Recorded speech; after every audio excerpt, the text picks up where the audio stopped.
yang baik. Jadi mohon kepada yang lain. Ya.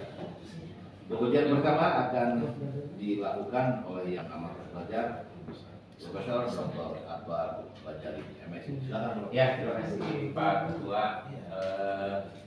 Selamat ya Pak Ken. Terima kasih Pak Prof. Angkatan berapa Pak Ken? 2020 Pak Prof. 25 tahun ya. Iya Pak Prof. Gara-gara Pop Ibnu kayaknya kelamaan nih kayaknya. Terima kasih bimbingannya. Lama ya.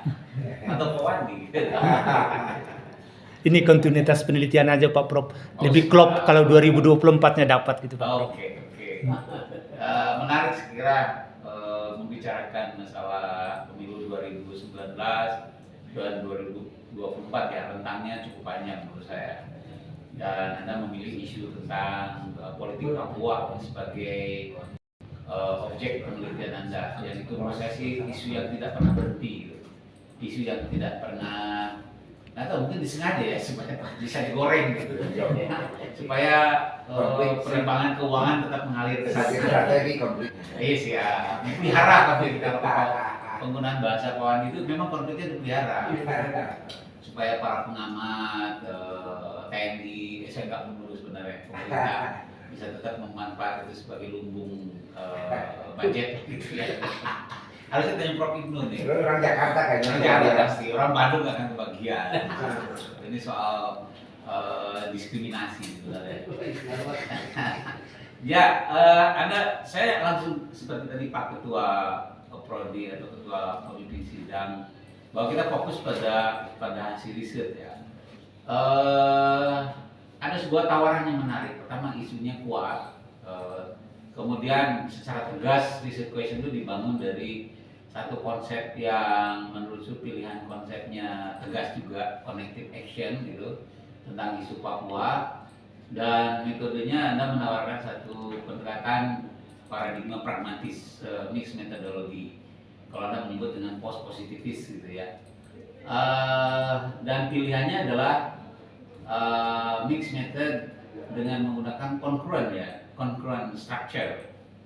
Nah, ini menurut saya sebuah tawaran yang menggiurkan Pak itu, membahas sebuah riset dengan karena bias-bias paradigma menjadi tidak penting. Orang menganggap bahwa kuantitatif penting, kualitatif juga penting, tapi bagaimana cara menyatukan.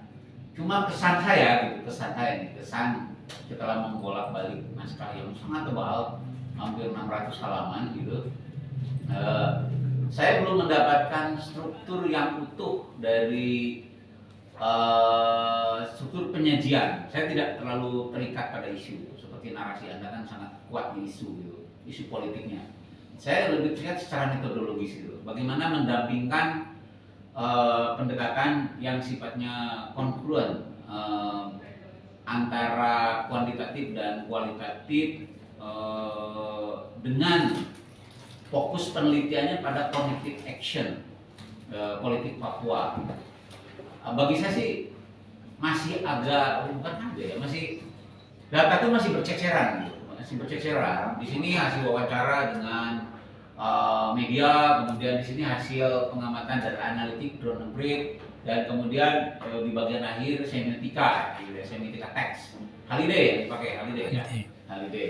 Nah, ini ada sebuah ini kesan. Bagaimana sih cara Anda melihat struktur penyajian mixed method ini dengan menggunakan mixed method concurrent analytic? Seharusnya seperti apa sih? Saya ingin tahu dulu pendapat Anda. Baik Pak Prof. Tadi disinggung soal post positivis ini memang memungkinkan untuk melakukan mixed method. Langsung to the point bahwa berangkat dari analisis yang dilakukan, mulai dari crowding data. Ketika dihasilkan sebuah data kuantitatif, lalu berdasarkan diskusi, apa sih yang terlihat di sini? Ini kan hanya makro saja, soal angka-angka. Lalu dengan menggunakan drone and breed ini memperlihatkan angka sentimen positif negatif. Tapi toh juga apa sih kalimat yang disampaikan? Nah itu dasarnya, sehingga harus dilihat kalimat apa yang disampaikan. Muncullah analisis berikutnya dengan semiotika Halliday Nah, untuk memperkuat. biasanya kan kita kalau menggunakan mixed methodology, kuantitatif, kualitatif, baik itu menggunakan embedding gitu, metode embedding mixed method, concurrent method, mixed method gitu ya, ataupun parallel mixed method gitu, atau previous kuantitatif, next kualitatif misalnya, tetap dengan satu pertanyaan tunggal, gitu. Satu pertanyaan tunggal. Misalnya saya ingin menguji cognitive action politik Papua gitu ya, wacana politik Papua di era digital tentang isu 2009-2024 dengan lewat misalnya pengukuran variabel-variabel yang relate dengan wacana politik Papua atau politik Papua. Lalu disusunlah seluruh instrumen yang kemudian nanti disebarkan kepada orang-orang yang bisa merespon tentang wacana politik Papua. Tapi dalam waktu yang bersamaan, kalau menggunakan metode concurrent gitu, peneliti juga mewawancarakan instrumen-instrumen kuantitatif itu pada orang-orang yang dianggap bisa merespon seperti yang Anda pilih di ini ya. Tidak berdasarkan pada ini di ruang narasi dengan menggunakan data analitik seperti drone breed muncul term-term ini, muncul sentimen-sentimen ini gitu. Nah, sentimen-sentimen itu mau digimanain gitu? Apakah nanti mau dijadikan research question untuk kualitatif atau terpisah gitu? Kelihatannya saya melihat drone breed, kemudian ada wawancara dan semiotik analitik Halliday gitu. Itu gimana? Saya belum lihat strukturnya. Ya, keterhubungannya itu adalah tematiknya, Pak Prof. Artinya ketika kita meng-crawling data, bahwa tema-tema yang muncul di dalam crawling data itu kan di situ kan ada statistiknya. Jadi ini bukan analisis statistik seperti positivistik yang pada umumnya membuat kuesioner. Tidak seperti itu Pak Prof, tapi dari crawling data ini kan ada di situ node, ada age, kemudian ada data narasinya, ada misalnya top modelnya, kata-kata yang paling sering muncul. Terus Nah, setelah itu digimanain? dari situ terutama akun-akunnya dulu yang pro NKRI dan Papua Merdeka. Makanya di situ yang saya analisa akun yang paling relevan dengan isu politik Papua. Nah, akun ini adalah hasil crawling data. Terus ditanyain ke orang-orangnya. Narasinya dulu dianalisis semiotika sosial. Nah, karena ada bagian kelanjutan dari crawling data tadi drone emprit dan GP ke semiotika sosialnya. Artinya melihat teks narasinya apa yang dibicarakan. Anda lalu teks itu dianalisis secara semiotik gitu. Secara semiotik Halliday. Dengan ini saya nggak tahu. Ini kewenangan para profesor. Kalau kita menggunakan mixed method baik dengan paralel ataupun dengan embedding atau dengan concurrent, ini kebetulan concurrent. Artinya dalam waktu yang bersamaan peneliti bekerja di ruang dua metodologi. Misalnya dengan satu pertanyaan yang tunggal gitu. Saya ingin mempertanyakan tema-tema besar atau karena Anda kan kuantitatifnya menggunakan sentimen analitik ya. Sentimen analitik berbasis pada drone breed ya. Yang menyusun struktur data mining dan crawling drone breed-nya siapa? Memang itu ada pihak drone breed-nya Pak Prof. Enggak kan, saya bisa aja. Saya mau memining gimana sih sentimen analitik terhadap Prof Ibnu saat ini gitu. Saya bisa susun misalnya kebijakannya, sikap politiknya, kemudian juga opini di media. Dengan frase kuncinya misalnya Prof Ibnu, UI Ibnu, apa lagi ya, misalnya Ibnu Prabowo misalnya, itu kan saya membuat karena saya connected to my research question, not to template by drone emprit. Drone emprit silakan aja bikin template research questionnya drone emprit yang menjadi kebijakan dia jual data pada orang lain. Tapi saya sebagai researcher bisa try to create about myself, about my research gitu. Dengan kata kunci adalah saya ingin meneliti Prof Ibnu. berdasarkan riset question saya. Dan itu drone emprit lah yang mendesain karena dia yang punya mesin kan. Tapi riset question ini depend on me, Oh, ya. depend on by drone emprit. Supaya apa? Supaya related to my quantitative or qualitative research on the next step kan gitu.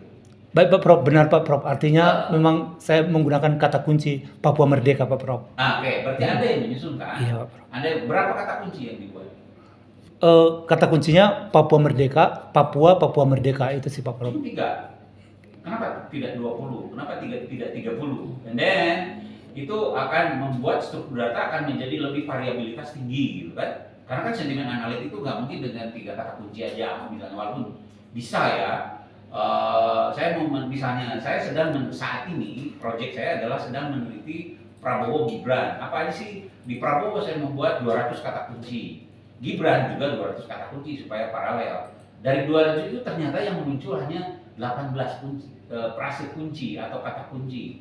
Nah dari 8 itu barulah terbentuk nanti misalnya data cloud, kemudian word cloud-nya, kemudian sentiment analytics, sampai akun-akun yang paling banyak ngomong about Prabowo misalnya, enggak semua itu siapa aja sih ngomong gitu. Kemudian Gibran itu kan yang terakhir dia kan ngomongnya tentang apa tuh, ketika dia diwawancarai dia nggak mau jawab gitu soal, saya lupa lagi tuh. Itu kan keluar tuh dengan 200 kata kuncinya siapa, dan kalau mau di follow dengan qualitative research tetap saya berpatokan pada struktur 200 pertanyaan kata kunci yang juga nanti ditanyakan secara kualitatif. Apakah begitu atau gimana? Benar Pak Prof. Artinya memang tadi itu jumlah besarnya dengan kata lebih sedikit katanya kan semakin banyak data yang mungkin di capture. Ya, betul. Semakin kita makin banyak kata kunci semakin dikit karena terjadi filter. Ya, Nah, karena itu kata kunci awal itu adalah Papua, tapi ranting waktu masa waktu 2019 dan 2024. Setelah itu yang saya lihat adalah Papua Merdeka, lalu NKRI, separatisme, kemudian West Papua. Gitu, Pilihan Pak Prof. itu apakah Anda melakukan capturing terlebih dahulu, crawling data terlebih dahulu, atau berdasarkan masukan-masukan dari beberapa orang? Crawling terlebih dahulu untuk Papua dulu Pak Prof. Artinya kan memungkinkan untuk big data jumlah besarnya dapat gitu. Sehingga nanti untuk lebih tematik lagi lalu digunakan kata kunci tapi sudah hasil dari yang Papua tadi Pak Prof. Nah, oke, paham kalau begitu. Anda kan jadi gak enak kalau misalnya tergantung drone emprit. Sebenarnya Anda kan yang menyusun. Iya Pak Prof. Berarti template-nya adalah template data mining dari Anda kan gitu ya. Iya, Pak Prof. Terus saya tidak melihat harusnya kan disajikan sih di dalam dalam laporan Anda misalnya, dan saya tidak setuju kalau misalnya diagram atau node yang Anda buat tuh create by drone emprit. Enggak begitu. Drone emprit itu cuma mesinnya aja, create by you, by Anda gitu. Siap Pak. Drone emprit itu cuma penyedia. Oh, udah saya carikan nih datanya. Kan Anda bayar kan ke dia? Iya Pak. Iya. Jangan bayar drone emprit, bayar Anda dong. Iya Pak. Karena Anda yang mendesain gitu. Iya Pak. Nah, kemudian setelah itu Anda mendorongnya hasil temuan drone itu ke GP. Halliday. GP dulu. GP dulu Pak Prof. Itu anggap kuantitatif, tetap kuantitatif. Tetap kuantitatif Pak Prof. Nah, kualitatifnya Anda by Halliday. Halliday. Nah, pertanyaan saya, di mana struktur pertanyaan untuk semiotika itu relate to struktur pertanyaan untuk data analitik? Saya belum melihat di sini di laporan penelitian. Iya Pak Prof. Keterhubungannya adalah Halliday itu sudah juga digunakan di penelitian-penelitian sebelumnya untuk menganalisis wacana. Yang pertama kan memang ada medan wacananya, apa sih yang dibicarakan, dan itu relate dengan hasil crawling data tadi. Dengan analisis crawling gitu Pak ya. Analisis kuantitatifnya gitu Pak. Ya, yang kedua adalah pelibat wacananya, aktor-aktor yang membicarakan kasus itu siapa aja sih gitu ya. Dan yang ketiga adalah adalah sarana wacananya. Bagaimana sih bahasa yang digunakan, dan di Halliday itu ada metafungsi bahwa di situ ideasionalnya, idenya seperti apa, kemudian interpersonalnya, keterhubungannya, dan yang terakhir tekstualitasnya, bahasanya apakah satire atau apakah bahasa itu pujian, dan ini sangat relate menurut saya sehingga pilihannya adalah semiotika sosial Halliday. Di semiotiknya. Iya, semiotika. Nah, di sini ini kebutuhannya adalah di mixed method itu kita tetap harus gitu menyajikan bridging. Bridging itu jembatan gitu, yang berupa jembatan itu berbentuk tabel. Ini hasil data analitik berbasis big data analitik dengan pertanyaan penelitian ini datanya kayak gini gitu. Baru masuk ke semiotik yang dianalisis berdasarkan hasil dari hasil data analisis itu ditanyakan lagi secara semiotik dengan hasilnya seperti ini gitu. Iya, Pak. Tidak ada tuh di laporan Anda. Seharusnya kebutuhan, kesepakatan para pemuja mixed method itu mereka tuh fair gitu. Ini hasil kuantitatif Brown Reed, ini hasil kualitatif dari semiotika Halliday dengan research question yang tetap connected gitu. Dengan teori utama kan Anda menggunakan connective action kan? Connective action. Nah itu harus terpampang gitu. Siap, Supaya Pak. apa? Ini akan membantu Anda combining between kuantitatif dan kualitatif yang nantinya di pembahasan itu saya malah menemukan struktur-struktur baru gitu. Misalnya tiba-tiba judulnya komunikasi digital dan medan pertarungan wacana politik Papua. Dari mana ya muncul term itu atau subjudul itu ketika tidak ada guidance bahwa di pembahasan ini penting dibahas ini karena temuan utama di kuantitatif dan kualitatif adalah tentang itu. Ini yang missing menurut saya.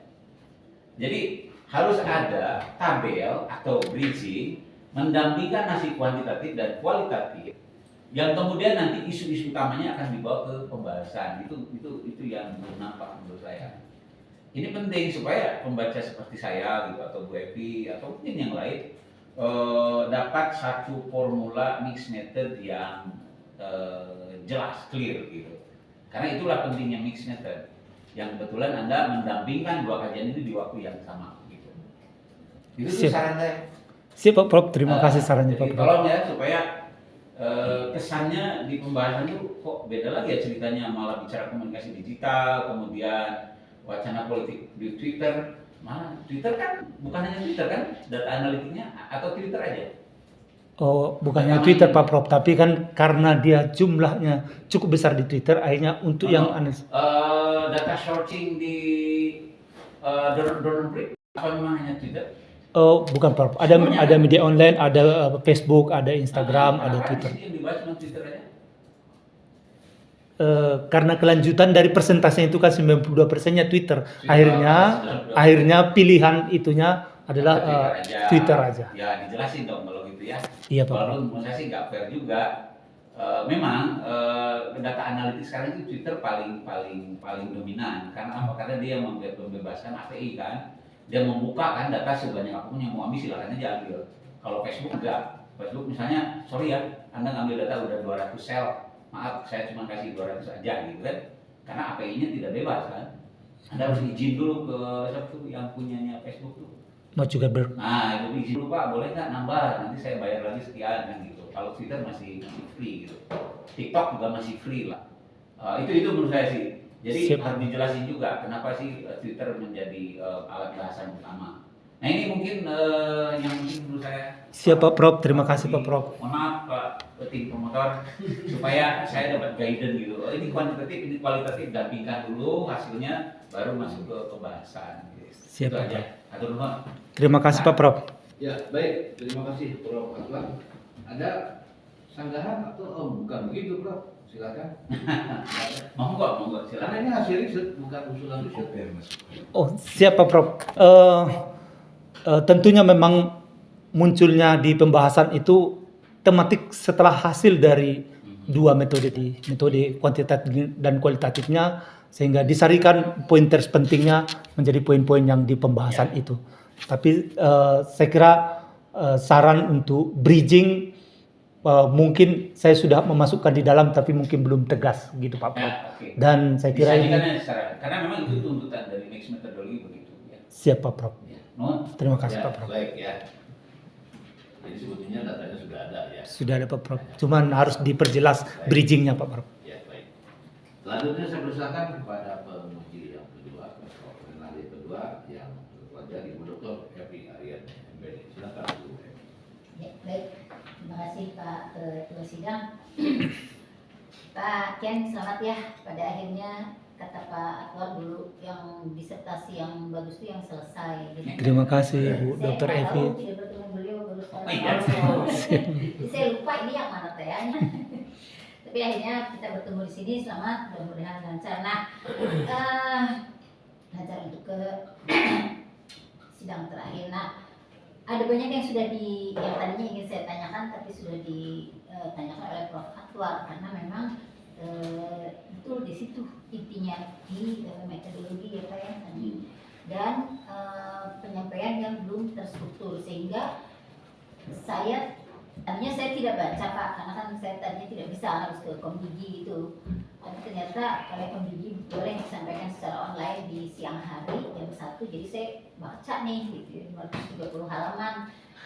Pertama judul ya Pak, Wacana Politik Papua di Media Digital pada Pemilu 2019 Pemilu 2024. Tapi coba Bapak lihat di fokus penelitian halaman berapa itu, di situ hanya 2019 saja. Coba lihat fokus penelitian. Nah di sini mah udah, tapi kalau di sini belum Pak. Masih Coba ada fokus penelitian halaman berapa? Ada nggak?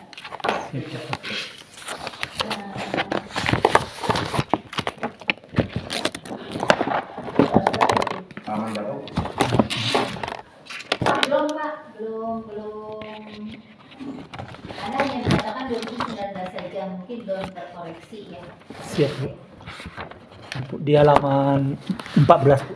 Ya, benar ya? Iya. Belum ya? Coba cek dalam halaman berapa? Halaman Iya Bu. 14. Iya Bu.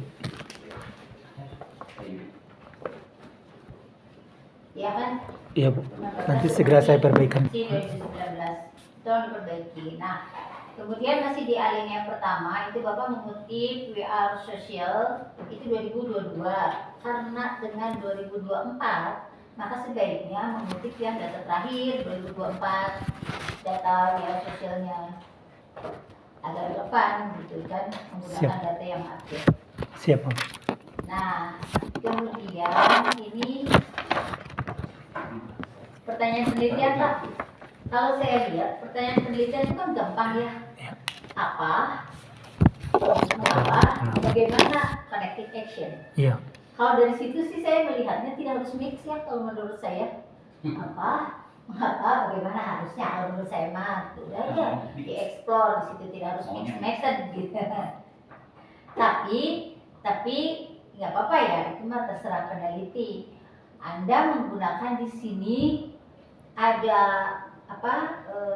grand theory, Ya. applied theory, apalagi terakhir Ideal theory. range theory. Nah biasanya kalau yang menggunakan tiga hierarki teori itu kuantitatif biasanya. Nah tapi ya nggak apa-apa karena memang mau mix method tadi, makanya saya bertanya di sini. Pertanyaan saya nih. Jadi ini exploratory, apa embedding sama seperti yang ditanyakan Pak Atwar sebetulnya pertanyaan saya. Kalau memang mau menggunakan tadi hierarki teori itu mungkin untuk menjawab pertanyaan yang memang akan dicari dengan kuantitatif. Tidak bisa kan teori itu kan tidak bisa digabung, paradigma kan tidak bisa digabung ya Pak. Untuk yang misalnya grand teorinya apa? Teori propaganda. Iya, Nah, terpapar. propaganda itu kan kuantitatif, gitu, positivistik gitu ya, positivistik. Udah, buat dulu desain risetnya yang itu. Kemudian nanti setelah itu misalnya grand teori propaganda. Kan di sini Bapak menulis propaganda sebagai grand teori kan. Ya. Nah, asumsi-asumsi dasar dari propaganda apa saja? Boleh itu nanti diturunkan. Nah, kemudian nanti yang kualitatifnya yang mana yang ingin dielaborasi dengan kualitatif itu bikin lagi. Jadi ada dua desain, benar Pak Atwar tadi nggak bisa langsung disatukan. Nah, coba kerangka pemikiran ada nggak? Kerangka pemikirannya. Nah, mana? Ya ini ya. Nah ini.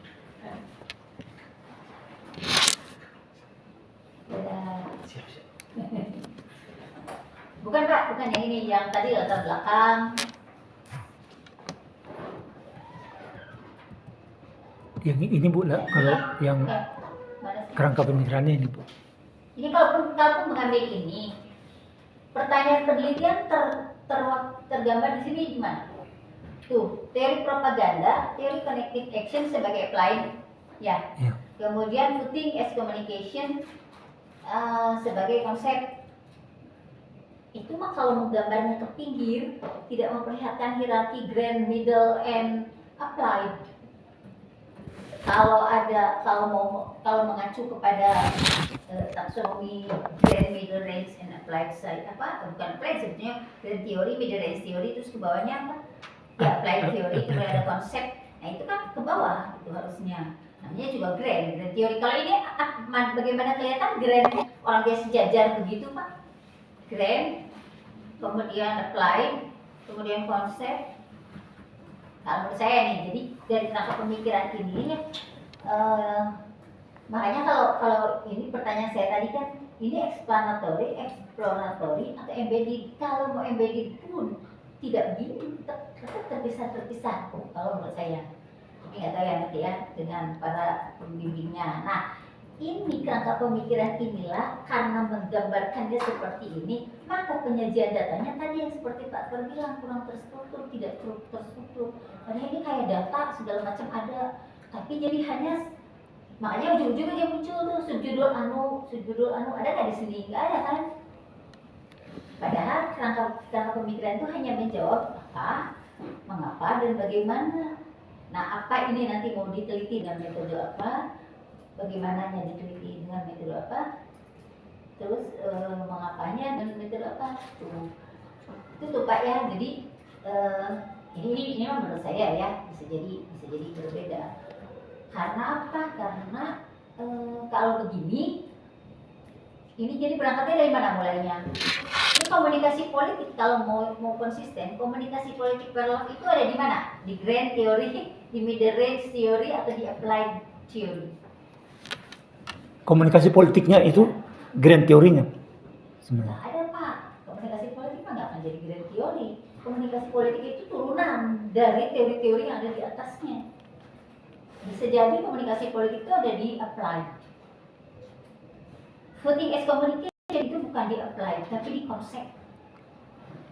Nah, makanya hati-hati kalau menurut saya tidak usahlah Bapak mention di sini saya menggunakan grand, middle range, and applied theory. Tidak usah, karena nanti itu mempengaruhi design research saya ya. Nah itu, misalnya nih 6.6 subjudulnya teori jaringan sosial digital dan analisis jaringan sosial, ada nggak Pak di situ? Di gambar ini. Teori jaringan sosial digital, halaman berapa nih? Halaman 6.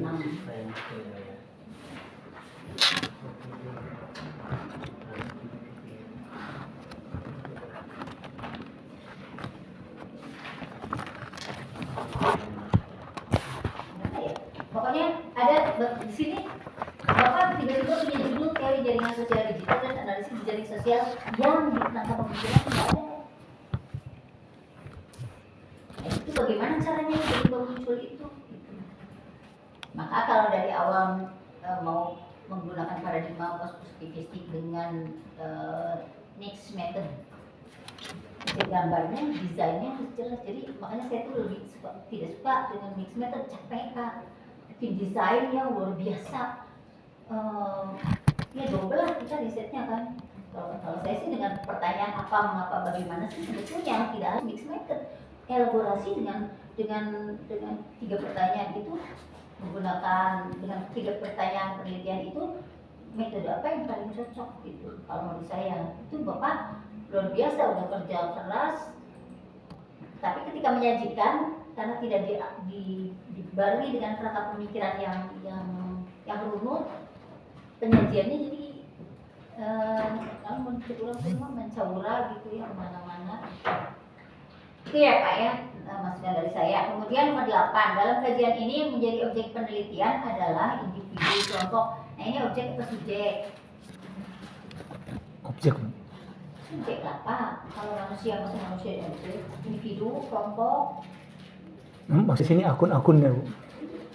Akun-akunnya. Iya. Nah itu makanya hati-hati menggunakan diksi objek dan subjek riset itu kan berbeda.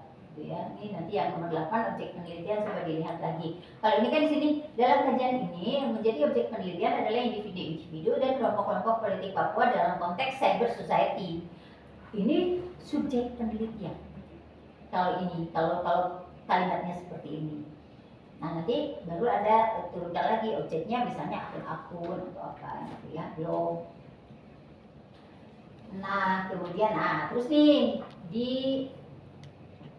metode penelitian, mungkin juga ini kesalahan yang belum diatasi. Ini masih ada kalimat akan. Metode penelitian yang digunakan dalam penelitian ini adalah mixed method dengan strategi pengetahuan bla bla bla. Pada penelitian ini akan mengumpulkan data kualitatif. Akan sudah apa penelitiannya? Nah ini yang ada banyak nih Pak di bagian metode penelitian masih kalian mungkin dari bahasa proposal belum sempat diganti ya. Masih akan gitu. Nah kemudian ada banyak nih yang masih akan.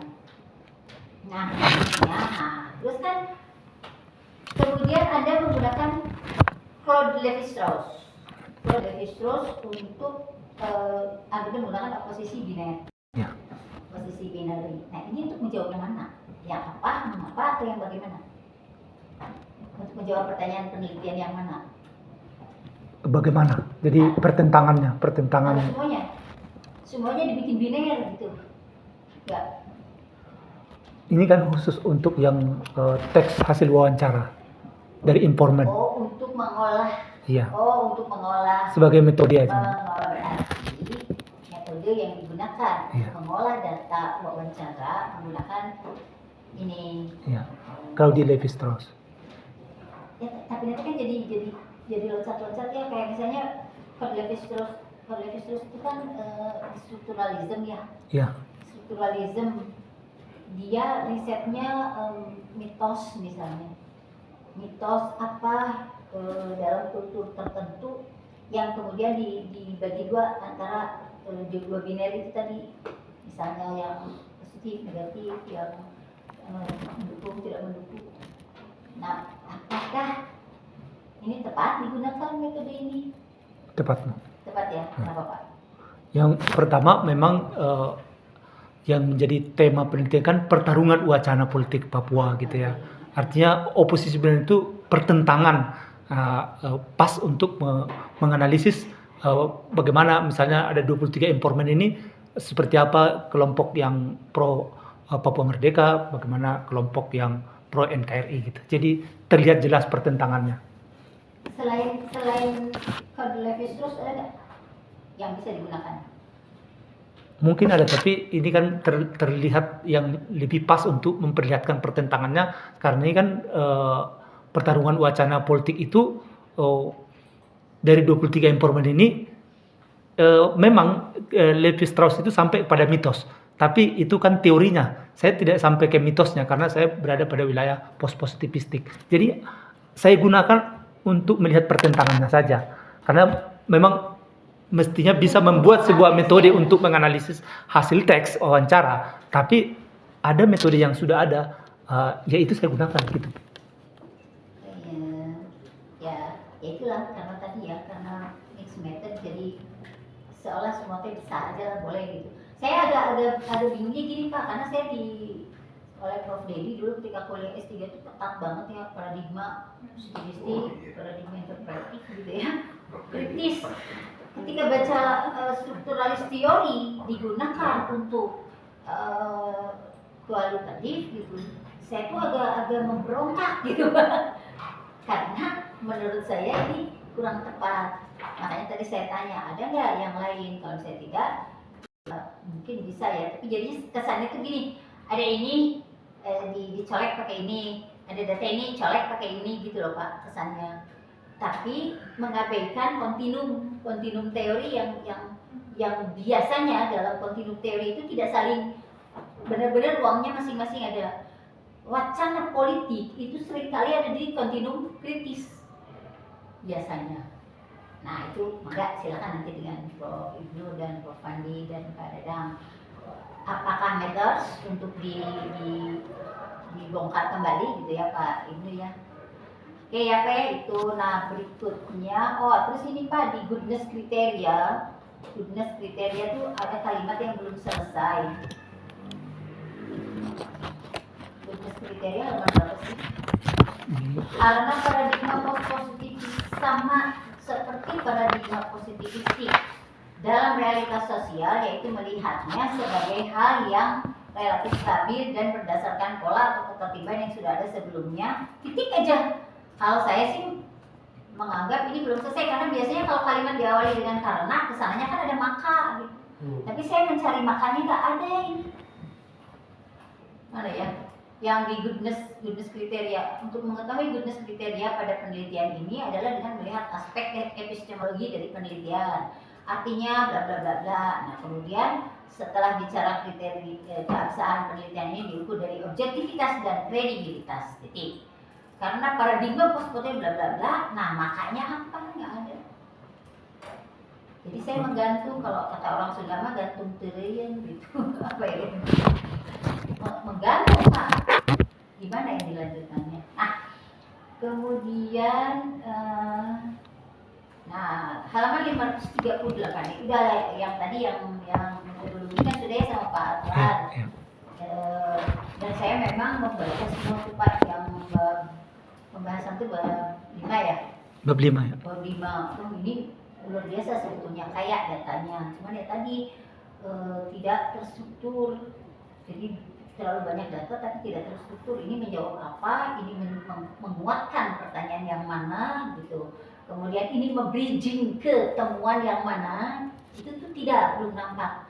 Jadi misalnya di 538 itu pertemuan wacana yang direproduksi media online memberikan pengaruh pada persepsi publik nasional maupun internasional terhadap Papua. Memberikan pengaruh. Pertanyaan saya, seberapa besar pengaruhnya? Ada apa statistiknya? Indikatornya apa yang digunakan? Mana tabelnya yang bisa membridging sehingga Anda sampai pada kesimpulan pertemuan wacana yang diproduksi oleh media online itu memengaruhi persepsi publik nasional maupun internasional. Nah ini yang belum muncul, makanya tadi kata Pak Tuan, kemana ya aku nyari-nyari kok nggak ada bridgingnya. Nah salah satunya contohnya ini Pak, saya temukan ini di halaman 538 ya. Oke. Kemudian istilah teknis, hal teknis, nama informan, walaupun informannya setuju disebutkan namanya secara penuh. Kalau menurut saya sih karena ini juga isunya sensitif, kemudian dari etik riset atau etika penelitian biasanya ditulis inisial saja. Misalnya Profesor siapa Yasona Lawali ya, nggak usah profesornya, nggak usah gelar-gelar tuh nggak perlu Pak. YL aja misalnya. Kemudian Socrates tuh, saya awalnya bingung di Socrates itu, tapi nulisnya pakai Z. Oh ternyata ini informan. Dikasih itu aja, dikasih inisial ya. Kemudian halaman 540 juga sama ya seperti itu gitu. Nah ini tadi nih pertanyaan saya yang Pak mau grafis tadi.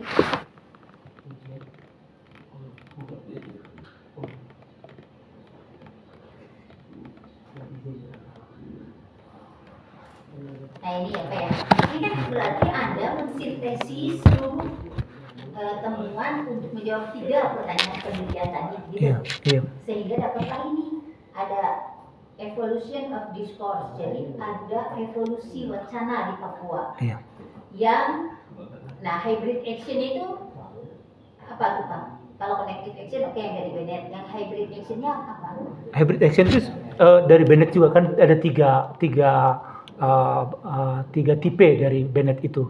Itu ada connective action yang terpisah dari organisasi, yang ada connective action yang masih dikendalikan oleh organisasi yang disebut dengan collective action, dan yang ketiga adalah connective action yang di balik layarnya ada organisasi.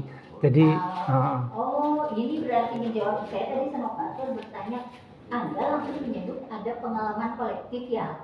Iya.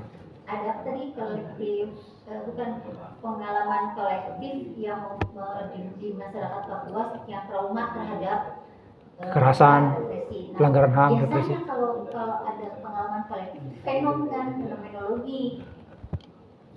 Ya, kalau menurut saya ya biasanya kalau muncul pengalaman kolektif itu biasanya pakai fenomenologi. Nah, mungkin ini maksudnya berarti bukan saya lupa di halaman berapa ya tadi, tapi ada kata pengalaman kolektif. Mungkin bukan pengalaman kolektif, Pak. Mungkin ini di sini nih dari action ya. Oke. Nah, ini tiba-tiba kan muncul gambar ini, tapi karena bridgingnya nggak ada, Pak. Jadi kita bertanya-tanya. Kalau yang hasil binernya kan state versus local, Iya. local power. Ada gereja, ada parpol lokal. Nah, kalau yang state ada TNI. Ada TNI, ada polisi. Ini oke yang binernya. Tapi kemudian sisi lain ada digital apa tadi, cyber society, yang dimana cyber society ini ternyata menurut Bapak lebih kuat, benar nggak? Membentuk identitas sehingga bahkan internasional pun bukan lebih kuat, lebih berkembang ya. Lebih berkembang. Nah ini data oke, keren, tapi tidak dielaborasi. Kalau memang mau mixed method kan harusnya yang bagian kualitatif itu mengelaborasi temuan-temuan ini kan. Kenapa sampai kalau di digital media pemerintah kita kalau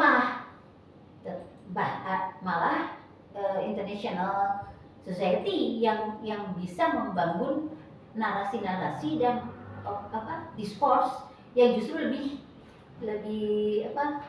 bergema gitu, lebih bunyi lah gitu. Nah itu yang kalau saya sih inginnya tadinya dengan kualitatif ini diangkat. Kalau hanya mengutip kata Yasona, kita sudah melakukan komunikasi Komunikasi, pembangunan, pemilu yang terhadap stabilitas nasional, bla bla bla, ya itu kan normatif Pak. Tapi itu yang harus digali. Kenapa tentara begitu? Jangan-jangan sebetulnya itu kamuflase dari represi, gitu kan? Bahasa yang kemudian dimaknai oleh siapa? Oleh connective action yang ada di masyarakat Papuanya justru tidak seperti itu. Ada represi, ada intimidasi, ada marginalisasi, ada manipulasi terhadap perempuan-perempuan ya. Kalau yang saya baca kan seperti itu. Itu tidak pakai elaborasi, sayang sekali Pak.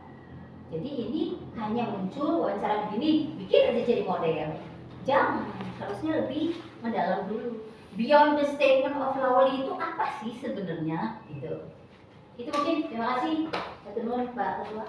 Baik, terima kasih Bu Dr. Evi. Tadi ada pertanyaan. Iya. Dijawab. Terima kasih Pak Ketua Sidang. Terima kasih Bu Dr. Evi bahwa memang tadi ada persoalan grand theory, middle theory, dan applied theory. Nah, karena ini mixed method memang terbawa itu kuantitatifnya. Tapi yang jelas Bu, bahwa komunikasi politik memang tidak disebutnya teori. Tapi dalam komunikasi politik cukup banyak teori. Karena komunikasi politik itu bagian dari segmen dalam komunikasi, yaitu komunikasi yang berbicara tentang politik. Nah, dalam hal ini komunikasi politik yang saya bahas teorinya adalah teori propaganda. Dan dimensinya jelas sekali di dalam riset saya ini, bahwa yang diambil adalah Paul Matthew.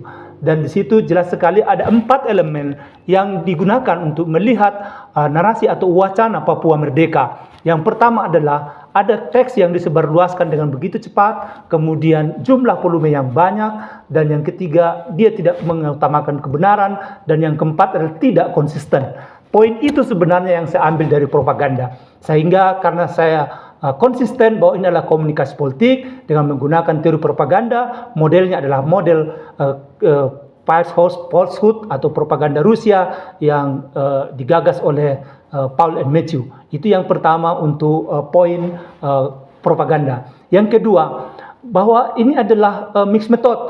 Teori yang saya gunakan berikutnya di range middle-nya adalah teori wacana politik. Yang saya ambil adalah wacana politiknya Wodak. Memang dari sisi metodologi atau metode WODAK itu digunakan untuk kajian kritis, tapi tidaklah salah saya kira menggunakan teori WODAK untuk melihat atau mengcapture wacana politik Papua, dan dia menggunakan ada 6 dimensi tentang teorinya WODAK melihat sebuah wacana, termasuk misalnya backstage, apa yang terjadi di balik sebuah narasi. Dan kembali lagi saya tegaskan bahwa penelitian ini adalah post-positivistik, menjaga konsistensi objektif peneliti, tidak melibatkan secara subjektif, menerjemahkan atau mentafsirkan secara bebas data yang saya dapatkan. Selanjutnya untuk applied teori adalah connective action. Saya sudah sampaikan tadi, Bu Dr. Evi, ada 3 tipe, tidak saya ulang lagi, bahwa elemen penting di sini adalah bagaimana isu politik dipersonalisasi, dan yang kedua adalah bagaimana person menyebarluaskan semasif mungkin, selebar luas mungkin, dan secepat mungkin isu-isu politik dengan menggunakan teknologi digital.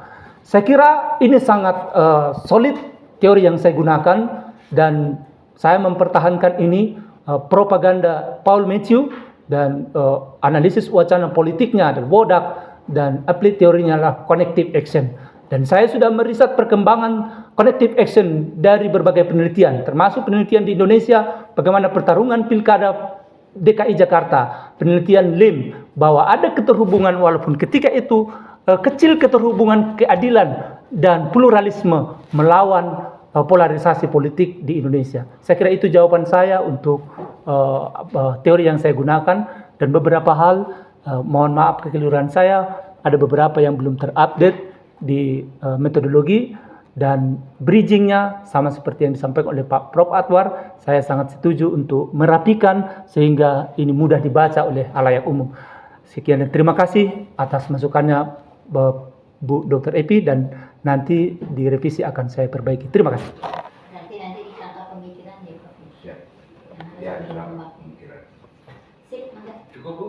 Tak. Ya, baik. Terakhir ya, Anda akan diuji, digugat ya. Kemudian juga belajar bagus lama. Silakan, Pak Budi. Baik, terima kasih. Terima kasih pimpinan sidang. Aduh, juga terima kasih Pak Formator. Selamat Pak Ken. Terima kasih Pak Dr. Agus. Sudah sampai di sini. Teknologi bagaimanapun demikian besar ya. Iya, Pak. Bantuannya pada kita pada riset. Tapi kan ada beberapa hal juga bahwa teknologi itu mungkin hanya sampai pada tingkatan tertentu, yang selanjutnya kemudian mengharuskan kita untuk menerjemahkan hasil dari teknologi itu. Iya, Pak. Social network analysis termasuk di jaringan, ya pokoknya memperlihatkan kepadatan mungkin individu atau kata atau kalimat. Tetapi ketika mengapa orang itu, mengapa kata itu rasanya tidak akan muncul di Teknologi. teknologi itu ya. Iya. Dan itulah kita gitu. Jadi sampai pada tingkatan tertentu, ya untunglah kita berada pada masanya di mana teknologi demikian berkembang. Dan ini kelihatan betul bahwa disertasi Anda ya syukur demikian banyak dibantu oleh persoalan teknologi. Tetapi what's next-nya dari apa yang dihasilkan oleh teknologi? Misal bahwa hasil riset yang dilakukan oleh Pak Ken menunjukkan misalkan terjadi pergeseran munculnya kekuatan baru dari kalangan influencer. Itu kan temuan dari melalui mesin ya. Program di tahun 2004 berbeda dengan 2019.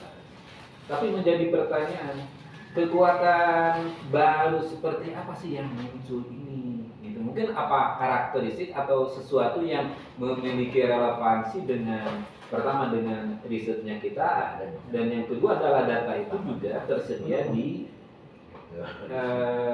jejaring ini gitu. Itu menurut saya rasanya tidak muncul ya. Misalkan di halaman 26 ya sebagai penjelasan bahwa di pemilu 24 memperlihatkan struktur yang berbeda dengan pusat-pusat kekuatan baru dari kalangan influencer. Ya, dan cuma di situ gitu ya. Ini kan memang ini temuan dari mesin teknologi. Tapi kan ketika kalau sebagai sebuah disertasi kadang kita perlu untuk kontribusi ilmu begitu. Nah, kalangan atau kekuatan baru yang seperti apa yang muncul ini gitu dibahas nggak Pak Ken? Dibahas Pak Dokter. Yang seperti apa? Nah, kekuatan baru itu punya karakteristik yang seperti apa? Iya Pak, bahwa collective action sebelumnya itu terjadi di masyarakat urban, tapi untuk wacana politik Papua itu ada etnopolitiknya. Jadi ini berkaitan dengan ada identitas mereka, kemudian mereka berangkat dari pengalaman yang sama, korban traumatik, menyaksikan kekerasan, bahkan mengalami kekerasan. Nah ini yang membedakan dengan collective action sebelumnya. Bahwa ini collective action tapi dengan etnopolitik berkaitan dengan separatisme juga. Jadi maksud saya gini, taruhlah misalkan ketika pemerintah berkepentingan, oke, bahwa demikian berkembang tentang ini, dan gitu, sebagai pihak pemerintah berpikir lantas apa atau kelompok mana atau orang-orang yang seperti apa sebagai sebuah kekuatan baru yang kemudian perlu kita dekati agar gitu. Jadi kalau bicara misalkan kita hanya pengalaman terus apa tadi yang ditemukan, maka kan belum tergambar sih menurut saya pada akhirnya agar integrasi itu tercipta melalui sebuah wacana, gitu kan? Kan ini pertarungan wacana ya pada ini. Sehingga ketika integrasi dari NKRI itu tercipta melalui sebuah wacana, kira-kira melalui siapa atau orang-orang yang seperti apa supaya ini tercipta begitu. Karena tadi kekuatan-kekuatan baru, mungkin individu atau kelompok gitu. Artinya kan ketika kita pahami karakteristik ini, ketika kita munculkan data-data ini, maka tadi rasanya akan terjawab ketika pemerintah berkepentingan untuk menciptakan NKRI melalui pertarungan wacana ini. Nah, gimana kira-kira jawaban ini? Izin Pak Dokter saya menjawab. Tema utamanya adalah pertarungan wacana politik Papua dan konteksnya adalah Papua Merdeka. Nah, jelas bahwa temuan itu pemerintah atau katakanlah yang berada pada posisi pro NKRI itu terlepas dari narasi Papua Merdeka. Jadi mereka itu tidak membangun kontra narasi. Itu yang pertama. Yang kedua, kalaupun mereka merespon itu reaktif, bukan responsif, bukan meng-create. Katakanlah misalnya tentang PPRA, tidak ada akun-akun atau baik dalam wawancara informan pun untuk menjelaskan bahwa mereka itu melakukan kontra narasi tentang narasi-narasi yang dibangun oleh kelompok-kelompok. Terutama ada temuan ini usia 19 sampai 29 tahun, pengguna aktif media digital dan diaspora, termasuk seperti Ben Wenda dan kita tahu juga Veronica Koman misalnya. Ketika mereka menyampaikan tentang PPRA, ketika mereka menyampaikan tentang Papua bukan NKRI, tidak ada kontra narasi. Artinya apa? Kalaupun di senjata yang pro NKRI itu menang, tapi di narasi, di wacana, mereka lebih. Nah karena itu, ketika Pak Dr. Agus tadi menanyakan, lalu apa ini yang harus dilakukan? Yang pertama adalah pemerintah harus membangun wacana yang deliberatif seperti kata Habermas. Itu yang pertama. Yang kedua, melibatkan aktor-aktor yang berpengaruh. Misalnya tokoh adat, tokoh gereja, kemudian influencer di media digital. Dan mereka yang menarasikan termasuk kontra narasi berkaitan dengan Priwes Papua atau PPRA atau bahwa betul-betul Papua adalah bagian dari NKRI. Itu Pak respon saya. Terima kasih. Ya. Tapi tadi ada ya, berarti misal kayak tadi kan disarankan termasuk tokoh gitu ya, tokoh ini. Memang tokoh ini menurut hasil itu adalah muncul sebagai salah satu kekuatan baru. Di era digital mereka sudah bisa bersuara sehingga semakin luas mereka menyampaikan. Ada data itu, Ada. menurut saya. Ada. Nah itu yang menurut saya nggak tahu. Apa mungkin karena kecil ya gambar-gambar itu sehingga taruhlah tidak memberi makna apapun untuk gambar yang ini. Karena kecil kan, sehingga tidak taruhlah kalau misalkan sosial network yang sedikit makan ketahuan siapa sih gitu kan. Tapi kalau ini tadi maksud saya karena saya tidak menemukan misalkan data karakteristik dari kekuatan baru ini, sehingga kalau misalkan sebagai pawani orang pemerintah berkepentingan untuk tadi menciptakan NKRI melalui wacana dari kekuatan-kekuatan baru, maka kalau tergambar karakteristik dari kekuatan baru itu yang seperti apa, artinya mungkin orang atau kelompok, maka rasa-rasanya kan, oh saya harus dekati orang-orang yang seperti itu. Atau kalaulah saran misalkan di Pak Ken kan bisa ini kan, maka dekati tadi. Salah satunya kan tokoh. Tapi saya tidak lihat misalkan tokoh lokal ini sebagai sebuah kekuatan baru, saya tidak melihat. Karena mungkin saya ini tidak terbaca oleh saya gitu. Tapi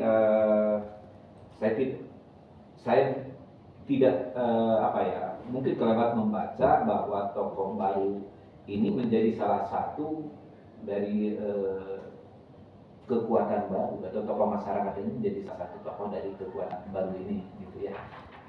Kalau ada sih tidak ya syukur-syukur aja begitu. Cuma tadi saya khawatirnya tidak, sehingga ketika pusat kekuatan baru itu pemerintah mau mendekati kekuatan baru, siapa atau yang seperti apa sih orang-orangnya atau karakteristiknya, atau ya kalaupun tidak menunjuk pada individu, walaupun sosial network kan rasanya kan tadi akunnya kan jelas gitu, artinya siapa dilebatkannya kan jadi enak gitu ya. Itu yang pertama. Kalau yang lainnya kan sudah. Nah kalau itu kan juga semiotik ya, juga salah satu metode kan yang Iya, semiotika sosial Halliday yang ambilnya. Mungkin ketika kita menggunakan program ya enak saja, tapi tadi misalkan di 369 kalimatnya, keywordnya kan yang bagus ya, karena yang lain kan netralnya di 369. Ya, akun Richard maksudnya Pak. Yang akun Pak 369 Pak ya. Iya. Ya. Kalimat itu yang lain kan netral ya. Yang keywordnya adalah ada faktnya. Sehingga Bapak mengatakan bahwa kalimat ini, relasi yang dibangun sangat konfrontatif dasar pada kemarahan serta kekecewaan yang mendalam. Ya artinya kan dari kata yang mana, yang fak itu kan.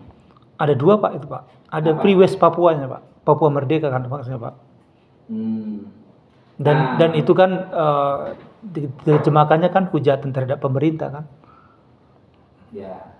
Itu titik-titik the government of this country. Ya, mungkin akan sangat bagus kalau menurut saya sih tadi munculkan dulu kata yang menjadi atau beberapa kata yang punya arti tersendiri, yang punya atau yang diartikan tertentu, sehingga justru semiotiknya kan di situ ya, pada kata itu kan.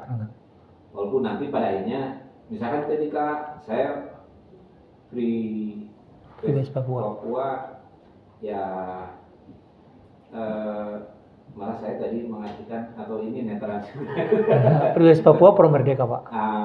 Ya saya presentasinya pada Pak, tapi apakah betul kata itu misalkan pemakaian yang biasanya dipakai pada kata apa? Karena tiba-tiba kalimat itu menjadi sebuah cerminan dari kemarahan, kekecewaan, begitu kan. Jadi belum, ya mungkin ini hasil dari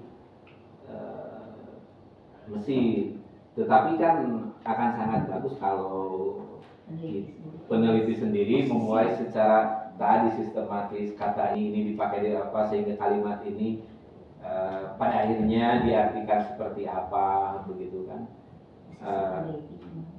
Ya jadi tadi menurut saya ada beberapa hal yang rasanya mengharuskan kita untuk mengulas lebih lanjut dari temuan sebuah mesin, begitu. Ini bagus sekali tadi beberapa hal yang mungkin rasanya harus dideskripsi menurut kita, begitu. Lebih menerjemahkan dari temuan-temuan mesin, begitu ya. Ya seperti apa lagi, dan memang sudah ini teman, begitu sebuah program ya gitu, tapi tadi match-nya gitu.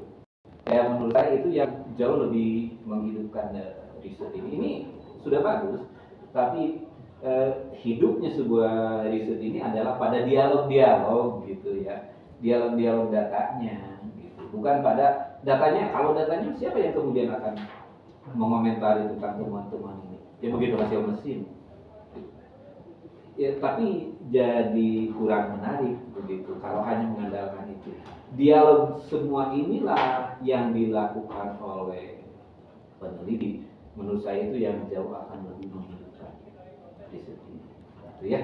Baik Pak Dr. Sampai Agus, pada terima kasih. tingkatan hasil teknologi ya, saya salut. Ya. Ini. Tapi tadi quote-nya dari temuan ini. Satu tahapan adalah dialog, didialogkan. Ya. Siap Pak. Terima kasih. Oke. Barangkali begitu Pak. Ya, baik, terima kasih Pak Dr. Agus ya.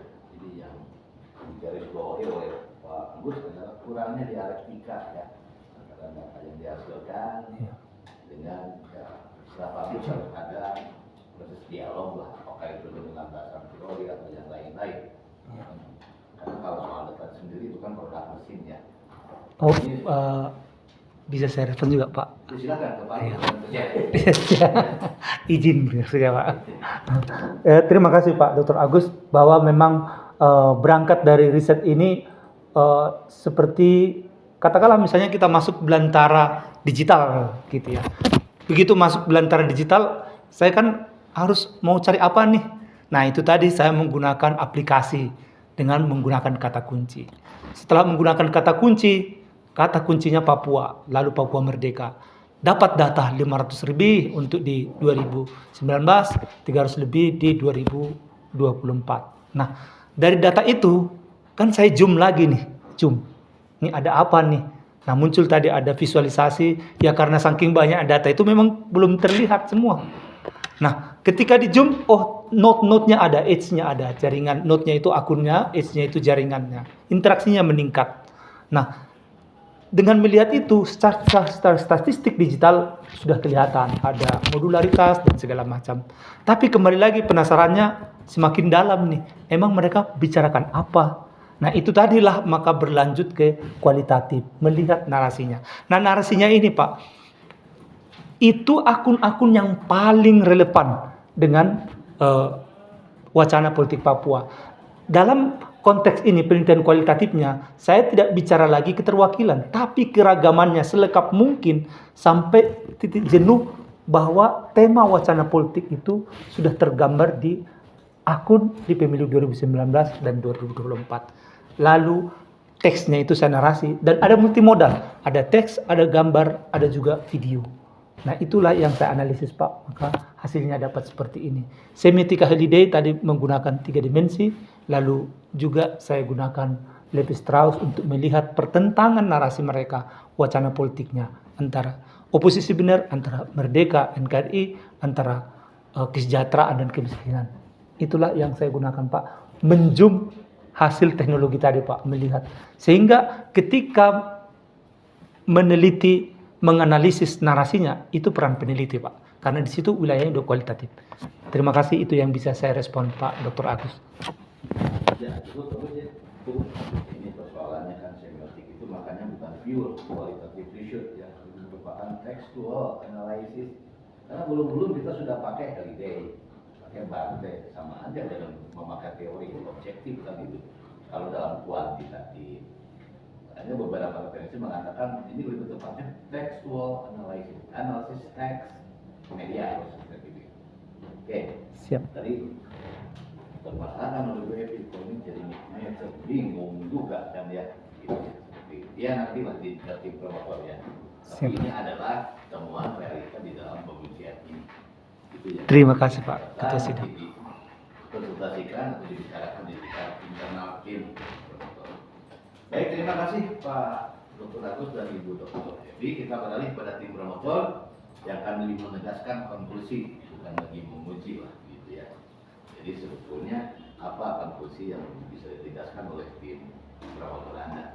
Karena beliau adalah yang akan mempromosikan saudara kandidat jadi dokter atau tidak, kan gitu. Terima kasih. Baik, yang pertama saya persilakan kepada yang amat pelajaran Bapak Profesor Dr. Ibu Muhammad Messi. Silakan. Terima kasih Pak Ketua. Terima kasih Pak Dr. Agus, Ibu Evi dan Prof. Akbar ya.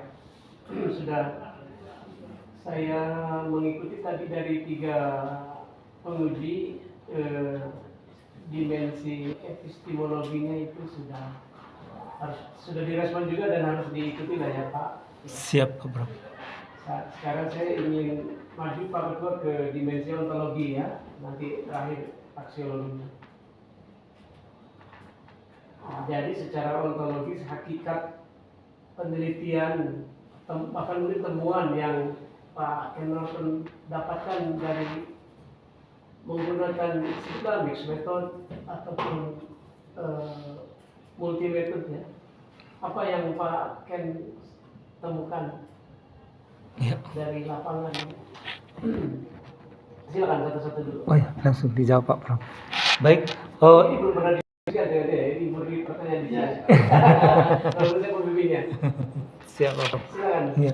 Yang ditemukan dengan menggunakan multi metode, tadi metode SMNA, kemudian analisis semiotika sosial Halliday, dan Levi-Strauss untuk analisis strukturalnya. Yang saya temukan adalah ada pertumbuhan dalam konteks connective action. Yang pertama yang ditemukan bahwa ini berbeda dengan connective action sebelumnya karena ada kaitan dengan etnopolitik. Itu yang pertama. Yang kedua, Secara teori ya. secara teori. Yang kedua, secara praktisnya bahwa wacana politik Papua semakin meluas walaupun dari sisi jumlah node-nya sama-sama 400, tapi edge-nya atau jaringannya meningkat. Ini menandakan ada interaksi yang meningkat antara pemilu 2019 dan 2024 dan terpolarisasi untuk wacana politik Papua. Dan penting juga saya sampaikan bahwa temuan penelitian ini aktif di media digital usia 19-29 tahun dan terkoneksi dengan diaspora. Ini secara praktis wacana politik Papua Merdeka itu semakin luas dan terkoneksi ke diaspora.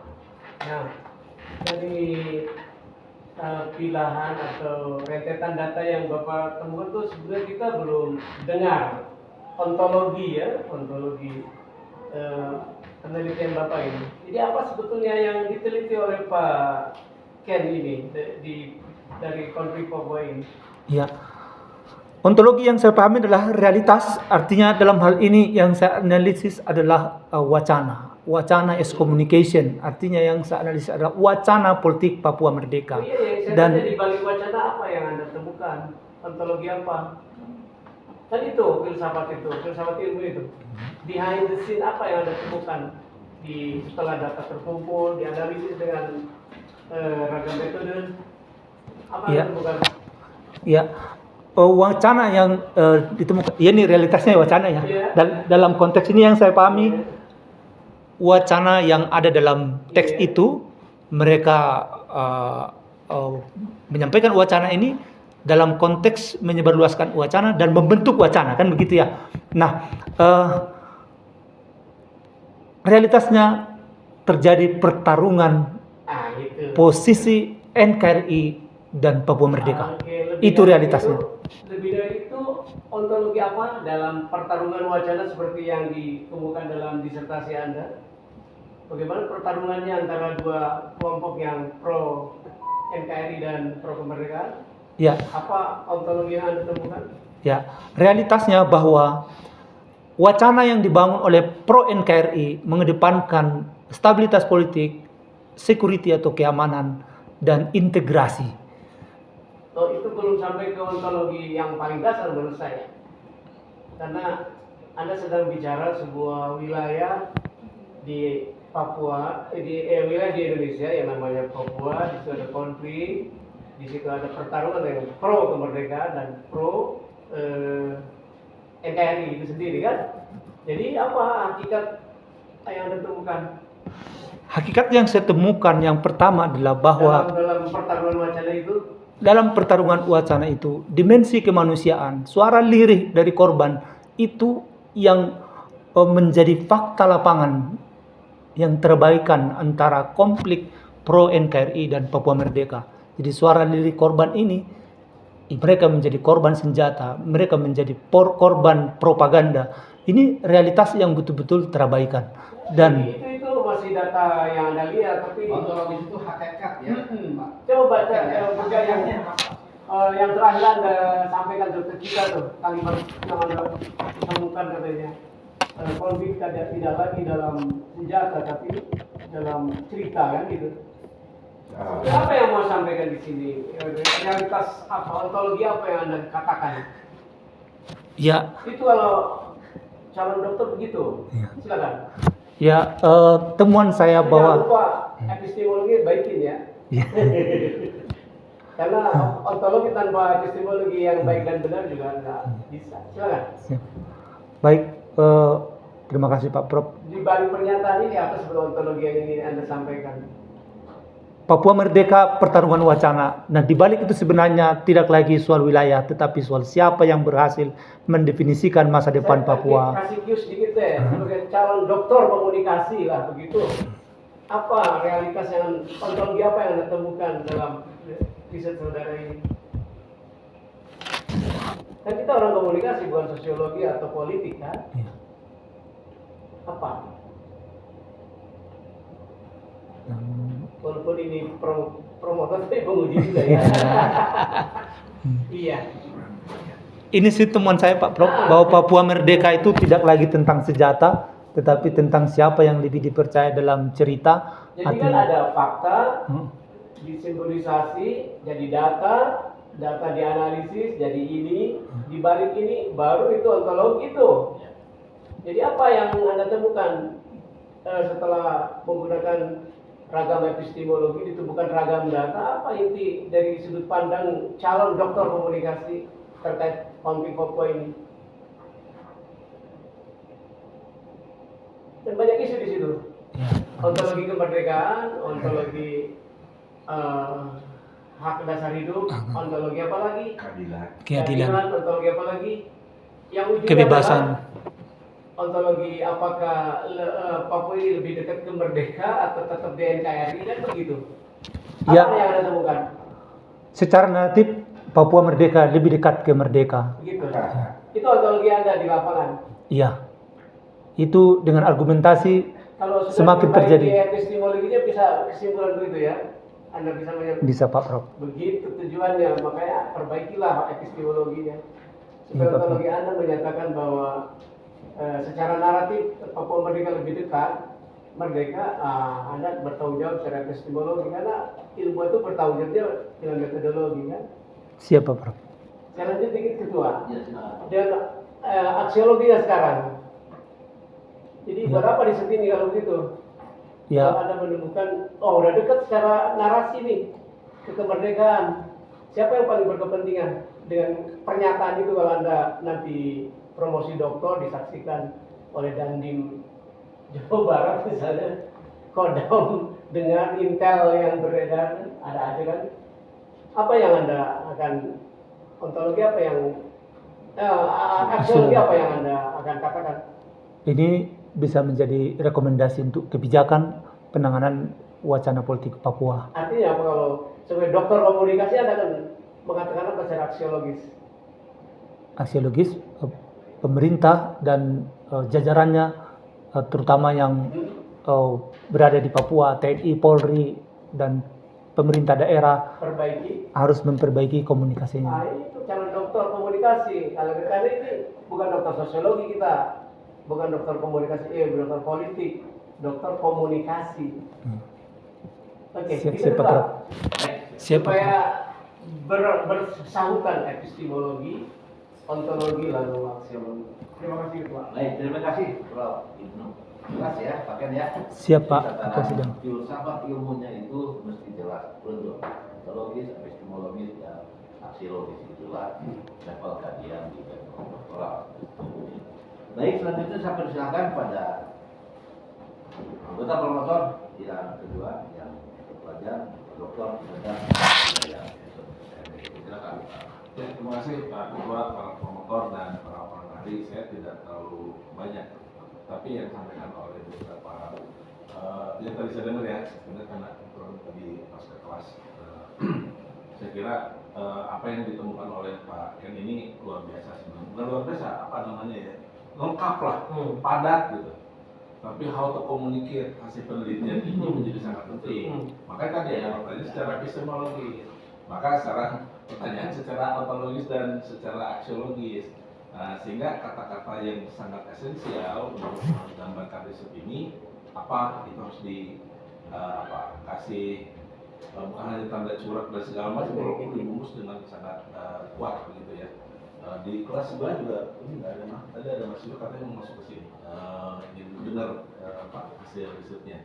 Jadi secara aksiologis itu menurut saya menempati tempat yang paling ontologis, karena nggak mungkin ada aksiologis dan ada epistemologis kalau tidak secara ontologis tidak jelas gitu kan. Makanya paket ini mau jadi dokter apa gitu kan, bahasanya dokter apa, dokter komunikasi politik. Komunikasi politiknya lebih spesifik lagi nanti kan seperti itu. Nah, dari kajian-kajian yang didapat ya. Nah, khusus mengenai teori-teori, terima kasih karena waktu bimbingan terakhir itu adalah bagaimana mengkoneksikan connected action dengan teori-teori yang lain. Itu kan lost itu di situ ya. Anda sudah memasukkan itu secara lebih apa ya, bisa diterima lah bahasa saya gitu ya, mengkoneksikan, tidak hanya sekedar mengkoneksikan. Nah, khusus untuk teori connected action itu dari mana? Dari Bennett Segelberg. Segelberg ini yang saya harapkan secara aksiologis yang tadi muncul bahwa ternyata kita itu mengabaikan gitu. Ini bahasa kita subjektif ya, subjektif. Kalau saya tanya ke peneliti, saya nggak tahu di terbuka saya mau ngomong gitu apa enggak. Anda pro merdeka apa pro NCRI gitu ya. Kalau subjektif saya kan nanya gitu kan, mau jawab apa? Kalau sebagai pribadi boleh, sebagai peneliti boleh. Karena nanti kan ada kaitannya dengan ini hasil penelitiannya kok begini ya? Tapi kadang-kadang kan begini maksud saya ya, ini secara aksiologisnya. Ini kok seolah kita mengkritisi, bahkan tidak suka misalnya pada pendekatan dari TNI Polri atau pemerintah kita. Tapi sebenarnya realitasnya memang begitu. Kita itu, ini nih, Pak Ibnu ini pengalaman tidak hanya sebagai akademisi, tapi sebagai praktisi komunikator pemerintah. Gitu kan. Kita tidak terkonsolidasi tadi kan begitu kan, tidak terkonsolidasi reaktif gitu kan. Nah itu justru yang harus mempunyai red line gitu ya, garis merah gitu. Kalau kita bicara tanda petik pro NKRI gitu, kalau pro NKRI ingat lo mau kira gitu ya. Karena kita juga gemas kan, sebenarnya kalau dari segi kemanusiaan masih terus banyak yang muncul korban, baik itu dari korban masyarakat sipil, dari yang kita sebut dengan KKB-nya, bahkan TNI, Polri-nya, kita kan mulai gitu kan. Itu terjadi seperti itu menurut saya sih bencana kemanusiaan. Menurut saya apapun itu kejadiannya. Tapi dalam konteks tadi teritori, soal yuridis, itu semua negara nggak ada yang mau melepaskan, nggak ada kok. Gitu. Bahkan kalaupun nambah, begitu kan ya. Itu semua dalam konteks geopolitik kan begitu kan. Gitu. Nah, tapi bagaimana kita ini jangan kemudian disebut sebagai bangsa, itu kan zamannya apa? Tim-tim ya. Timur itu kalau bicara di level-level internasional saya ngalamin lah gitu ya. Gitu. Wah, Indonesia sebagai penjajah, Indonesia sebagai aneksasi gitu kan. Begitu kan? Gitu. Kalau kita jelasin ini segala macam tetap aja. Begitu itu lepas, wah udah pelanggaran hak Indonesia sebagai pelanggar HAM di Timur sudah hilang, walaupun kita tahu ada itu konteks geopolitiknya kan gitu. Nah, maksud saya nggak apa-apa secara subjektif nanti munculkan bagi NKRI gitu, bagi negara kita untuk melakukan ini perlu melakukan itu secara lebih serius, walaupun secara tidak langsung.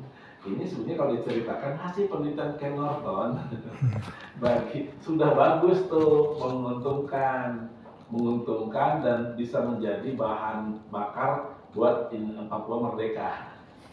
Betul kan? Karena mereka sudah unggul kok. Dari medsos ya? Dari medsos, udah unggul kok. Ditambah lagi netizen kita juga nggak ada tuh yang kemudian di membela, nggak ada tuh, coba nggak ada tuh. Mau followernya siapa, influencernya siapa, nggak ada. Walaupun tadi siapa tadi Yoris Simon yang perempuan. Yoris Simarmata. Ya itu si yang mata Samosir. Samosir ya. Samosir itu kan kalau kita lihat, saya pernah lihat itu dia kan influencernya Anies ya. Anies ya. Anies ya, artinya mungkin bisa dilihat, oh ini kalau Anies berarti dengan Papua secara kultural, secara politis, secara etnopolitik udah bisa diartikan, oh ini pasti nggak pro gitu kan, udah pasti nggak pro dibandingkan misalnya dengan siapa. Saya terakhir dari saya justru lebih dari sekedar Anda menyampaikan ini, tidak hanya rekomendasi kepada TNI, Polri atau Kementerian Luar Negeri segala macam untuk memperbaiki, tapi Anda rekomendasikan langsung apanya nih? Misalnya wacananya, contoh misalnya ya, Papua bukan lagi Papua NKRI, tapi Papua sejahtera bersama. Misalnya ini misal ya, jadi kata-kata yang secara naratif bisa diterima gitu. Yang lebih emosional gitu Pak ya berarti ya. Papua harmoni misalnya, praktis ya. Jadi lebih pada narasinya bukan how to-nya, tapi narasinya gitu ya. Jadi istilah-istilah yang bisa dimunculkan seperti kalau Kementerian Pariwisata gitu ya, masih Indonesia Wonderful itu masih ini. Jadi tidak hanya mengatakan Kementerian Pariwisata harus memperbaiki tapi pun Anda keluar kata-kata dari riset Anda nih, kayaknya kata-kata ini lebih disukai oleh orang Papua untuk terkoneksi dengan NKRI. Dengar ya maksudnya? Iya Pak. Anda yang bisa cari di sini, kata-kata yang disukai itu apa, begitu ya? Gitu. KDM, ternyata lebih disukai Bapak Aing ketimbang gubernurnya, misalnya begitu ya, gitu ya. Itu maksud saya secara aksiologis. Sisa-sisa lagi yang lainnya. Saya apresiasi Anda bicara soal tadi sudah mulai mengkerucutkan kata-kata yang nggak penting, Anda sudah mulai reduksi, tetapi betul kata Pak Tor tadi ya, ini kalau orang biasa baca itu pusing juga, gitu, terlalu populer. Siap. Ya, gitu ya. Iya Pak. Nah, sisanya ini kita diskusikan. Siap Pak. Dari para penguji. Siap. Ya, Siap. Sudah Pak? Ya baik ya, ini nyaris jam 12 nih. Kedua jam. Ini ada 5 menit. Baik, dialog ini ya. Siap. Baik, terakhir Anda akan lebih ditegaskan ya. Seperti apa, harus seperti apa nanti Anda merevisi naskah. Ini kesimpulan ya. Oh iya siap. Iya siap. Ya, yang benar sudah. Siap. Baik, saya persilakan kepada semua kebagian Profesor Suhadi Sumakian. Turun. Ya. Selamat pagi ya. Siap. Terima kasih Pak Prof. Saya yakin semangat yang luar biasa, maka jadilah naskah yang luar biasa juga. Dan ada berpartisi ya. Siap. Jadi sesuai dengan para penelaah, juga anggota promotor, Ini terjawab bersama. Naskah ini ya supaya enak dibaca begitu ya Pak. Tidak kesannya. Seorang jurnalis kan bisa mengemas ya. Siap. Ada fakta yang harus disajikan, ada yang mudah dibaca gitu ya. Tapi secara keseluruhan saya salut, bahkan sudah berada di lapangan juga mungkin dari pertaruhan masyarakat sendiri ya. Demikian rupa. Mudah-mudahan ya tadi lah bisa memberikan paling tidak komunikasi tidak hanya menyanyikan konflik saja. Iya. Ada tawaran solusi apa begitu ya. Narasi itu penting betul. Pertaruhan wacana ya, begitu lagi begitu ya. Cuman sampai kapan? Seperti Israel dan Palestina ribuan tahun ya. Nggak berani. Apakah di Papua juga hanya sekedar pertaruhan wacana saja?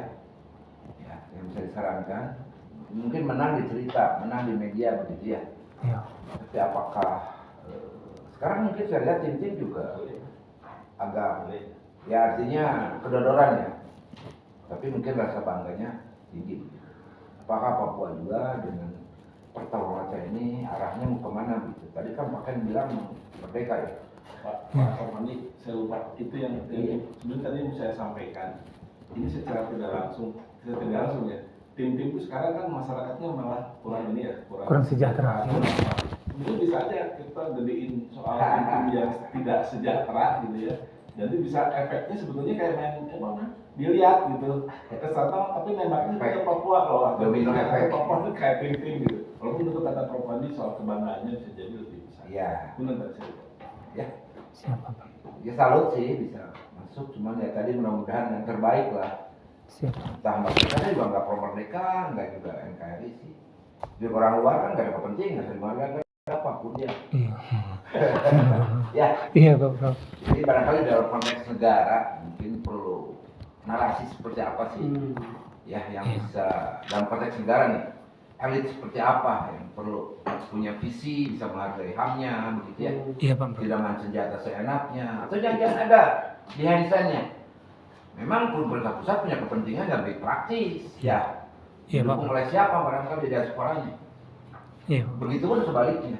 Iya. Ya, mungkin saya lebih punya apa behind scene-nya, siapa yang memainkan narasi ini.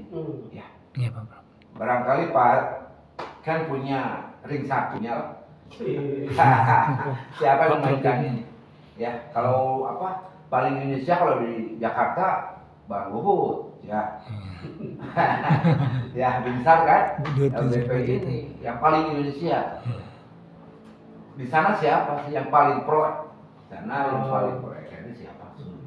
Ya. Siapa Prof? Atau mungkin di belakang sama-sama bermain. Iya, elitnya kayak gitu. Memainkan konflik sebagai sebuah strategi. Siapa Prof? Sengaja perpanah dipanasin terus lah sepanjang masa begitu. Ya. Siapa, Rakyat Bro? tetap Papua miskin mayoritas ya. Tergantung ke sumber-sumber alam. Ya, Iya, Pak Prof. Atau biarkan konflik menjadi jalan sendiri. Ya, kata Marxis. Kata Mas. Yang pakai yang tahu. Oke, itu saja. Siapa, Bro? Terima kasih. Baik, terima kasih Prof. Suwardi Sumatias ya. Ya dengan demikian selesai sudah pembahasan atas naskah hasil riset Anda. Ini sebelumnya belum naskah disertasi Iya, ya. siapa, Prof? Hasil Riset. sebelumnya. Siapa? Ya, dan naskah bersih nanti. Iya, karena habis ini fase berikutnya adalah penulisan disertasi yang harus juga ditelanakan. Benar. Dalam penelaannya adalah ini juga. Siap. Akan pakai ini. Siap. Kata baru penelaannya lain lagi. Siap, Itu Pak. biar rekor lagi. Baik ya. Ibu. Kebetulan satu hal boleh tanya Ya silakan silakan. sebagai orang dari luar lah begitu. Ini dalam pandangan Pak Dr. sensitif ya isu ini ya Pak Dekan. Ya. Kalau ini nanti kan Ya, katakanlah promosi. dilanjutkan beliau ke promosi kan itu biasanya ada rilis mungkin tadi ada wartawan datang gaungnya kan menjadi bisa nasional gimana Pak Dr. Saya memang bisnisnya sensitif ini ya. Iya. Gitu. Kan kita juga Ya. akan terseret juga dalam pengertian Betul. akademik ya Pak Dekan ya. Mohon saran. Walaupun ini adalah dunia akademik, Iya, tapi betul. di kita ini kadang-kadang kalau dalam kata praktisnya bersetan dengan dunia Ah, namun digoreng juga. gitu kan? Jadi silahkan dipertimbangkan. Oh gitu ya. Kayak dulu kan soal tentang Anies. Pada saat politik itu sedang hangat, Anies datang ke kampus aja jadi pembicaraan. Oh, Karena secara akademik kan. Iya. Datang secara Menghadiri akademik. promosi. Iya. Anies itu adalah pihak yang ditunjuk. Oh, Ramadan. iya. Ramadan Muhammad. Ya artinya selama kita bisa membungkus secara rapi Epistemologikan. ya, secara akademis apa? Baik sih. Jadi mungkin ya ada penghalusan bahwa itu adalah bahasa akademik. Baik. Itu memang Mevro punya politik di belakang. Kan jalan sekarang ya. Hot. Ya. Baik, Ibu Bapak tim penguji ya, Ibu Dr. Evi, Pak Dirmat dan tim promotor. Saudara-saudara hadirin sekalian, guna memberikan kesempatan kepada staf kami untuk membuat rekap tentang nilai bagaimana keputusan. Maka sidang ini saya tunda dulu sejenak. Saudara kandidat dan hadirin dipersilakan untuk meninggalkan ruangan. Terima kasih. Pas.